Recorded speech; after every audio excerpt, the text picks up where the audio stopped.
I knew you couldn't get enough of our sexy content. Let's have a quickie. Hey y'all, it's Mariah back with a quickie for ya.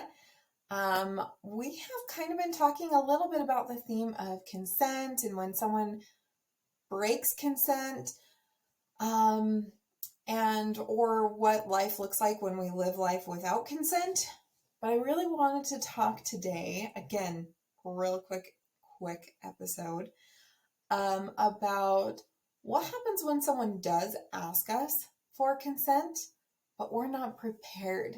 We haven't been listening to our bodies. We don't know how to say no when we really mean no. And so that is the theme of our quickie today. But I just want to say thank you for everyone who pushed play, who's tuned into the podcast, who's been a fan from the beginning or a new fan. I want to say thank you. Please shoot us a message anytime at saltysexcast@gmail.com. We love to connect with our fans. So big thing going on right now is consent. It's been a thing. It's usually something that we're always trying to pull back on and say, hey, are we asking consent? Are we looking for consent? But now I've started to see it more and more in everyday life, and I absolutely love that. Just even a coworker asking, hey, can I give you a hug?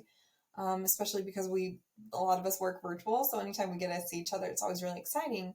But I have to really appreciate that someone asks me for permission and is looking for consent for those types of scenarios. But am I pausing long enough and listening to my body and in tune with kind of what's going on to be able to honor what I really need to say, either a yes or a no? And honestly, I think we're so used to people not asking for consent and not respecting that, or just not really understanding, how much we can use it, that as soon as someone asks, it's like almost like, yes, thank you so much for asking, sure. When really it's like, did I really want to say yes, or was I just so grateful that someone cared enough to ask? And so pausing long enough and considering, what is it that I want? What am I actually committing to? And what might it look like if I do say yes and I need to actually take that consent away? Am I prepared for that? I think that's such a big one for me is once I give someone consent or a friend and I'm like, yeah, totally, you can give me a hug anytime. And then one day I'm not feeling it, or maybe they've crossed another type of boundary and I really don't want a hug from them. Am I prepared to actually say, I know I've given you consent in the past. Right now, I'm not consenting. I think that'd be really awkward for me and really uncomfortable. And so I have to be prepared for those types of conversations and listening to my body. What do I really want? What am I really saying yes to? What am I really saying no to? And do I need to say no, even though I want to say yes because I care about that person, but I don't want to say yes because I care about what my internal needs are? I think that's something that we don't give ourselves enough time to consider. And so anytime you're potentially going into a scenario that maybe someone will be asking you consent, or that you're hoping you get consent before, ask yourself, what are you saying yes to? And are you being really clear? If you mean no, are you being very clear with that no or that yes? Is it something that you haven't done ever? Have you ever said no and meant it and really been firm but kind? Have I just been firm and kind of aggressive? Have I been standoffish and kind of like, not really, no thanks, and it's not really firm enough or clear enough for someone to fully understand that I really do mean no? That one's a big one for me. Sometimes I can say like, yeah, and not really commit one way or the other, because I don't want to hurt their feelings or make the situation uncomfortable and awkward. Guess what? It's already uncomfortable and awkward, and my body's feeling it. And that is why I'm going one way or the other and not really clearly answering, because I'm uncomfortable for one scenario or another. For a big one for me, it was hugging. I just didn't care to hug people. I really struggled with hugging friends, especially male friends, early on in my like adulthood and as a mom and other things, I think it was just kind of uncomfortable other male touch who wasn't my spouse. That's a lot of past trauma that I've worked through, definitely. But before working through it, I knew definitely I did not care for hugs from many friends. And so it was something that I was just like, okay, if they go in for a hug, I'll just let them hug me, but I'm never going to actually initiate it. And so just saying, no, thanks. I care for you. And I also care for me. I've worked on that, and I've been able to recognize exactly why I didn't want that hug, and been able to slowly work through it and understand this is a place of trust with a lot of friends. And I still won't go out of my way to hug people that I haven't fully built that trust, but I've been able to accept a hug or say yes if someone has requested one.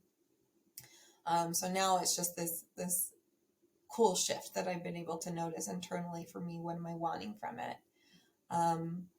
And, you know, I don't know if I'm prepared for someone else's no either. If I ask consent, I know I've been even in work relationships and other things where I'm like, oh, can I give you a hug? And if they say no, am I going to be like, oh, okay? Or am I going to be like, okay, I appreciate that. I know my facial expressions may be just taken aback that someone is comfortable enough to say no, that my face might be like shocked that they told me no. Not that I got the no, but they trust me enough that they could say that. And so being prepared with that facial expression too, and just understanding that someone is coming to me with enough trust to tell me what they want. And I've always, anytime my kids have said no, or no to a friend, I've overheard it. I've tried to really affirm, like, I'm really glad you took the time to understand what you were wanting right now, and you said no right now when you didn't want to do something with a friend, if they wanted to go play or anything else, because I want to give permission to be true and honest to our own needs and true and honest to the scenario. You can say no so politely, but if you don't even recognize that you need to say no for yourself, that's the first step. And so that's the ask for all of you, is just to recognize not only that we're slowly getting to a place in society that more and more everyday consent is coming up, but really listening to those internal signals and understanding, do I need to say yes or do I need to say no? What can I do to really truly be true to my needs and what I need? And can I stick with that? And can I listen if it needs to change? Maybe I said no one time and I'm comfortable now because we've built a trusting relationship, and now I'm okay with a hug or okay with you sitting next to me, whatever that is. So many different scenarios. And I'm really trying to think of just everyday consent that we can be exposed to, because, that is the precursor to really true, deep, intimate consent, and that sexual and other boundaries and everything that we can slowly cross together. Thanks for listening on our quickie for this week.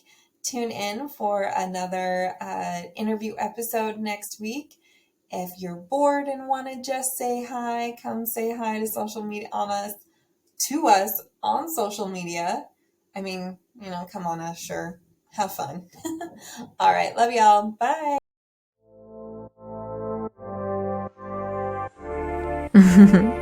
Thanks for the quickie. See you next week.